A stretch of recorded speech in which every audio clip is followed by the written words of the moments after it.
Waxes waxes क्या हैं? Waxes asters हैं लॉन्ग चेन मोनो अल्कोहल के and long chain fatty acids के। मोनो अल्कोहल मतलब ये एक ऐसा अल्कोहल होता है जिसके पास एक OH होता है, और लॉन्ग चेन मतलब इनके अंदर बहुत सारे कार्बन की चेन होती है। फैटी एसिड पे ऐसा फैटी एसिड होता है जो लॉन्ग चेन होता है, मतलब इनके अंदर बहुत सारे कार्बन की लॉन्ग चेन होती है। ये सिंपल लिपिड्स हैं। सिंपल लिपिड्स इसलिए क्योंकि इनके अंदर एक अल्कोहल होता है और एक फैटी एसिड होता है। ये में मिलते हैं प्रोटेक्टिव कोटिंग के तौर पर स्टेम में मिलती हैं, स्टॉक्स में मिलती हैं, लीव्स में मिलती हैं, पेटल्स में मिलती हैं, फ्रूट स्किन में, एनिमल स्किन में, फर्स में एंड फेदर्स में। ये वाटर रिपेलेंट है, मतलब ये वाटर को रिपेल करती है, किसी से रिएक्शन नहीं करती क्योंकि इनकी जो नेचर होती है ना वो नॉन पोलर नेचर होती है, हाइड्रोफोबिक कंपाउंड से बनती है, और ये केमिकल इनर्ट होती है, मतलब ये किसी से रिएक्शन नहीं करती। ये एटमॉस्फेरिक ऑक्सीडेशन से भी रेजिस्टेंट होती है, मतलब ये एटमॉस्फेरिक ऑक्सीडेशन नहीं करती। जो एटमॉस्फेयर में ऑक्सीजन मौजूद होती है ना वो इससे भी रिएक्शन नहीं करती।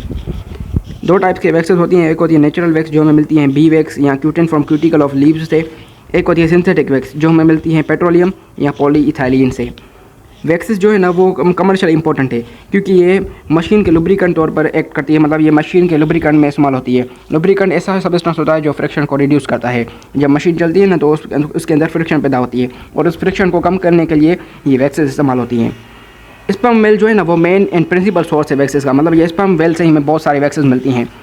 ये नीचे दिखाया गया है एक वैक्स जो बनी है एक पाल्मेटिक एसिड जो कि एक फैटी एसिड है, एक ट्राइकोंटानोल जो कि एक अल्कोहल है। ट्राइकोंटानोल एक ऐसा अल्कोहल होता है जिसके अंदर 30 कार्बन्स होते हैं। 30 कार्बन्स होते हैं ट्राइकोंटानोल में, और पाल्मेटिक एसिड जिसके अंदर 16 कार्बन्स होते हैं, और जब ये आपस में मिलते हैं तो बनता है एक वैक्स। अच्छा, तो अब है चौथा टाइप या चौथी जो क्लास है लिपिड्स की, वो है टर्पिनोइड्स। टर्पिनोइड्स एक लार्ज एंड इम्पोर्टेंट क्लास है लिपिड्स की जो बनती है आइसोप्रोनोइड यूनिट्स। आइसोप्रोनोइड यूनिट्स स्मॉलर यूनिट्स होते हैं जो आपस में मिलते हैं तो बनती है ये टर्पिनोइड्स, और जिसका फार्मूला होता है ना वो होता है C5H8 जो यहाँ पर आप देख सकते हैं। ये है एक आइसोप्रोनोइड यूनिट, और इनके अंदर टर्पिन्स मौजूद होती हैं। टर्पिन्स एक टाइप है टर्पिनोइड्स की, स्टीरॉइड्स है, कैरोटिनॉइड्स है एंड प्रोस्टाग्लैंडिन्स हैं। ये टाइप्स है टर्पिनोइड्स की, मतलब ये सब टाइप्स है टर्पिनोइड्स की। टर्पिनोइड्स एक बड़ी क्लास है और उसके अंदर छोटी छोटी क्लासें हैं जैसे कि terpenes, steroids, carotenoids and prostaglandins, और ये मिलती हैं सेल मेम्ब्रेन में एज कोलेस्ट्रॉल। कोलेस्ट्रॉल जो है ना वो भी एक टर्पिनोइड है। ये में मिलते हैं कलर्स पिगमेंट के तौर पर, जैसे क्लोरोफिल हो गया, क्लोरोफिल में भी टर्पिनोइड्स होती हैं। फ्रेग्रेंस मतलब जो खुशबू देती है ना जैसे कि मेंथोल, उसके अंदर भी टर्पिनोइड्स मौजूद होती हैं। टर्पिनोइड्स की जो पहली टाइप है वो है टर्पीन्स।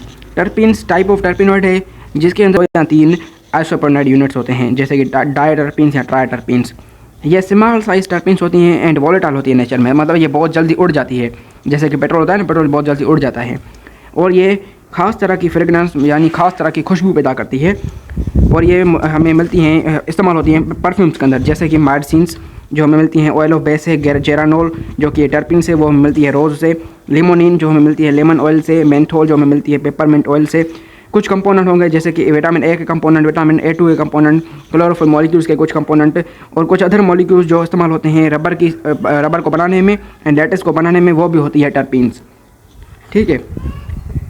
अच्छा, तो दूसरी टाइप है जो टर्पिनोइड्स की वो है स्टीरॉइड्स। स्टीरॉइड एक ऐसी टाइप है टर्पिनोइड की जो बनाती है स्टीरॉइड न्यूक्लियस। स्टीरॉइड न्यूक्लियस क्या है? स्टीरॉइड न्यूक्लियस जो जिसके अंदर 17 कार्बन्स मौजूद होते हैं, जो बनती है आइसोप्रोनोइड यूनिट से, और उसके अंदर 17 कार्बन मौजूद होते हैं जो 4 अटैच चेन होती है। 4 अटैच चेन से बनती है, मतलब 4 चेन्स होती है जो आपस में अटैच होती हैं, जिनमें से जो 3 चेन होती है ना वो हेक्सागोनल होती है और एक चेन पेंटागोनल होती है। हेक्सागोनल मतलब उनके अंदर 6 साइड्स होती हैं, पेंटागोनल मतलब उस चेन के अंदर 5 साइड्स होती हैं, और इनके अंदर एक रेडिकल ग्रुप अटैच हुआ होता है साइड चेन के तौर पर जो फ़र्क बताता है डिफरेंट टाइप के स्टीरॉइड से। जैसे कि कोलेस्ट्रॉल हो गया, कोलेस्ट्रॉल एक टाइप ऑफ स्टीरॉइड है। Cholesterol is a precursor for synthesis of number of steroids, मतलब कोलेस्ट्रॉल से बहुत सारे स्टीरॉइड्स बनते हैं जैसे कि टेस्टोस्टेरोन हो गया, प्रोजेस्टेरोन हो गया, एस्ट्रोजन हो गया। ठीक है, ये जो है ना स्टीरॉइड्स है, और देख सकते हैं आप ये स्टीरॉइड स्केलेटन यानी स्टीरॉइड न्यूक्लियस है। स्टीरॉइड न्यूक्लियस देख सकते हैं, इसके अंदर तीन जो है ना वो 3 हेक्सागोनल रिंग्स हैं, 1 2 3 हेक्सागोनल मतलब इनके अंदर 6 साइड्स होती हैं। देख सकते हैं ये एक साइड, ये दूसरी साइड, ये तीसरी, ये चौथी, ये पांचवी, ये छठी, मतलब ये हेक्सागोनल रिंग्स है। ऐसे ये 3 रिंग्स मौजूद होती हैं स्टीरॉइड न्यूक्लियस के अंदर, और एक होती है पेंटागोनल, मतलब इसके अंदर 5 साइड्स मौजूद होती हैं। देख सकते हैं ये 3, ये चौथी, ये पाँचवीं साइड। ठीक है, और इनके अंदर यहाँ पर 17 कार्बन पर एक रेडिकल ग्रुप अटैच हुआ होता है जो डिस्टिंग्विश करता है डिफरेंट टाइप के स्टीरॉइड से, जो हमें फ़र्क बताता है डिफरेंट स्टीरॉइड से। जैसे हो गया कोलेस्ट्रॉल, कोलेस्ट्रॉल का जो रेडिकल ग्रुप है ना वो आप देख सकते हैं, ये है रेडिकल ग्रुप, और ऐसे ही डिफरेंट स्टीरॉयड्स के रेडिकल ग्रुप डिफरेंट होते हैं, जैसा कि एस्ट्रोजन हो गया, प्रोजेस्टेरोन हो गया, टेस्टोस्टेरोन हो गया, तो उनके अंदर रेडिकल ग्रुप डिफरेंट होता है। ठीक है। अच्छा, तो अब तीसरा टाइप टर्पिनॉइड्स का जो है कैरोटिनॉइड्स। कैरोटिनॉइड्स क्या है? कैरोटिनॉइड्स पॉलीटर्पिन्स है। पॉलीटर्पिन्स मतलब इनके अंदर बहुत सारे आइसोप्रोनॉइड यूनिट्स होते हैं। आइसोप्रोनॉइड यूनिट्स की एक रिंग होती है जो एक साइड पर भी हो सकती है या दोनों साइड पर भी हो सकती है। ये कंपाउंड जो है ना वो पिगमेंट देते हैं, यानी कलर देते हैं, जैसे कि रेड कलर हो गया, ऑरेंज कलर हो गया, येलो कलर हो गया, ब्राउन कलर हो गया, जो कि हमें प्लांट्स में मिलते हैं। ठीक है। और इंपॉर्टेंट कैरोटिनॉइड जो हमें प्लांट्स में मिलते हैं वो है क्लोरोफिल। क्लोरोफिल एक कैरोटिनॉइड है, साइटोक्रोम्स है, फाइटोक्रोम्स है, लेटेक्स है, रबड़ है। और यहाँ पर आप देख सकते हैं ये कैरोटिनॉइड है जिसके एक साइड पर भी रिंग हो सकती है या दोनों साइड पर भी आइसोप्रोनॉइड यूनिट की रिंग हो सकती है। इसके अंदर दोनों साइड पर आइसोप्रोनॉइड यूनिट की रिंग मौजूद है। तो अब है चौथा टाइप टर्पिनॉइड्स का जो है प्रोस्टाग्लैंडिन्स। प्रोस्टाग्लैंडिन्स एक ऐसा ग्रुप ऑफ लिपिड है जो मैमेलियन सेल यानी कि मैमल्स के टिश्यू पैदा करते हैं उस जगह पर जहाँ पर कोई डैमेज हुआ हो या जहाँ पर कोई इन्फेक्शन हो, जहाँ पर कोई इंजरी हो या जहाँ पर कोई इलनेस हो, उस जगह पर ये पैदा होता है प्रोस्टाग्लैंडिन्स। प्रोस्टाग्लैंडिन्स कुछ डिफरेंट फिजियोलॉजिकल प्रोसेस जैसे कि inflammation, intensity of sensation of pain, मतलब दर्द की जो शिद्दत है ना उसको कंट्रोल करता है, ब्लड फ्लो को कंट्रोल करता है, फॉर्मेशन ऑफ ब्लड के क्लॉट्स है ना उसको बनाता है, इम्यूनिटी को कंट्रोल करता है, एंड लेबर मतलब जो दर्द है ना उसको भी इंड्यूस करता है या उस जगह पर दर्द को पैदा करता है। कभी कभी हम एस्पिरिन इस्तेमाल करते हैं बुखार को कम करने के लिए एंड दर्द को कम करने के लिए, जो दर्द होता है ना उसको कम करने के लिए हम एस्पिरिन इस्तेमाल करते हैं। और ये क्या करता है? एस्पिरिन इनहिबिशन करता है प्रोस्टाग्लैंडिन्स की सिंथेसिस को, मतलब ये प्रोस्टाग्लैंडिन्स के बनने को कम करता है। सवाल ये पैदा होता है कि अगर प्रोस्टाग्लैंडिन्स हमको दर्द देता है, मतलब हमको दर्द पैदा करता है हमारे जिस्म में, तो ये बनता क्यों है? देखो, दर्द इम्पोर्टेंट है हमारे बॉडी के लिए। जहाँ पर अगर दर्द होता है ना, अगर फॉर एग्जांपल हमारी स्किन पर कोई भी कट लग जाए तो हम वहाँ पर हमें दर्द होता है।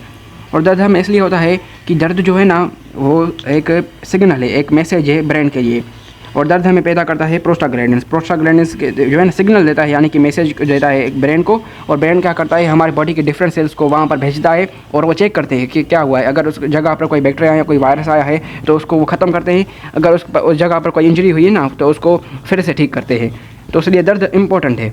ऐसा नहीं है कि दर्द इंपॉर्टेंट नहीं है, हमें दर्द होता है तो छोड़ दे, ये इंपॉर्टेंट है ग्रुप ऑफ लिपिड्स प्रोस्टाग्लैंडिन्स। अगर प्रोस्टाग्लैंडिन नहीं होगा ना तो हमें पता ही नहीं चलेगा कि वहाँ कहाँ पर दर्द हुआ है और कहाँ पर कोई इंजरी हुई है। ठीक है, तो इसलिए इंपॉर्टेंट है। अच्छा, तो यहाँ पर हमारा लिपिड्स पूरा हुआ और अब लिपिड्स को ओवरव्यू करते हैं। तो हमने लिपिड्स में 4 ग्रुप पढ़े। पहला ग्रुप था एसिल ग्लाइसरॉल, जिसको हम कहते थे फैट्स या ऑयल। एसिल ग्लाइसरॉल बनता है ग्लाइसरॉल, इसमें एक मॉलिक्यूल होता है जो एक अल्कोहल होता है। ग्लाइसरॉल एक अल्कोहल होता है और इसमें 3 फैटी एसिड्स मौजूद होते हैं जो आपस में मिलते हैं तो ग्लाइसरॉल बनाते हैं, एसिल ग्लाइसरॉल बनाते हैं। और दूसरा हमने पढ़ा फॉस्फोलिपिड्स। फॉस्फोलिपिड्स कैसे बनता है? फॉस्फोलिपिड्स में भी एक ग्लाइसरॉल होता है और 2 फैटी एसिड के मॉलिक्यूल होते हैं। एक तीसरा फैटी है ना, फैटी एसिड है, उसकी जगह पर एक मौजूद होता है फॉस्फेट, और फॉस्फेट फर्दर अटैच हुआ होता है कोलिन के साथ। ठीक है, ये हमने दूसरा पढ़ा टाइप ऑफ लिपिड्स। और तीसरा जो हमने टाइप ऑफ लिपिड पढ़ा वो था वैक्सेस। वैक्सेस बनता है लॉन्ग चेन मोनो अल्कोहल से and long chain fatty acid से, मतलब एक अल्कोहल होता है और एक फैटी एसिड होता है जो आपस में मिलते हैं तो वैक्सेस बनाते हैं। और चौथा हमने पढ़ा टर्पिनॉइड्स, जो कि एक इंपॉर्टेंट एंड जो है ना लार्ज ग्रुप ऑफ लिपिड्स है टर्पिनॉइड्स, और उनके अंदर 4 हमने सब ग्रुप पढ़े। पहला था टर्पिन्स हमने पढ़ा जो कि हमें फ्रेगनेंस देता है, जो कि परफ्यूम में इस्तेमाल होता है। और दूसरा हमने पढ़ा स्टीरॉइड्स, जो कि स्टीरॉइड न्यूक्लियस बनाता है, जैसे कि टेस्टोस्टेरोन हो गया, एस्ट्रोजन हो गया, प्रोजेस्टेरोन हो गया, वो सारे स्टीरॉइड्स है। तीसरा हमने पढ़ा था कैरोटिनॉइड्स, जो कि कलर देते हैं प्लांट्स में, जैसे कि प्लांट्स का ग्रीन कलर हो गया, प्लांट्स के जो फ्लावर्स है ना उसका पिंक कलर हो गया, रेड कलर हो गया, मुख्तलिफ कलर्स हो गए ना, तो वो कैरोटिनॉइड्स देते हैं, कैरोटिनॉइड्स कलर देते हैं। और चौथा हमने पढ़ा प्रोस्टाग्लैंडिन्स। प्रोस्टाग्लैंडिन्स जो है ना उस जगह पर पैदा होता है जहाँ पर कोई दर्द हो, और हमने उसके बारे में पूरा पढ़ा। ठीक है, अच्छा, तो फिर हम नेक्स्ट लेक्चर में पढ़ेंगे न्यूक्लिक एसिड के बारे में। ठीक है, तो आज के लिए इतना ही।